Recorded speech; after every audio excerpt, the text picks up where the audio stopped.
অনেক সময় নাস্তিকেরা প্রশ্ন করে যে আল্লাহ তাআলা যদি সব কিছুর স্রষ্টা হয় তাহলে আল্লাহর স্রষ্টা কে? তো আল্লাহ তাআলার এই আয়াতের মধ্যেই উত্তর রয়েছে যে আল্লাহ তাআলা সব কিছুর স্রষ্টা, তিনি কারো কাছ থেকে সৃষ্টি হননি।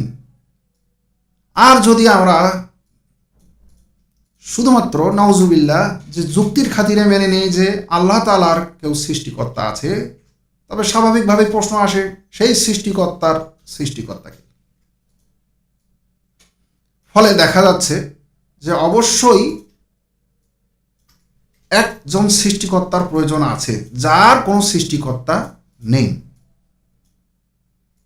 তো মহান আল্লাহ তাআলাই হলেন সেই সৃষ্টিকর্তা, যার কোনো স্রষ্টা নেই, বরং তিনি সব কিছুর স্রষ্টা।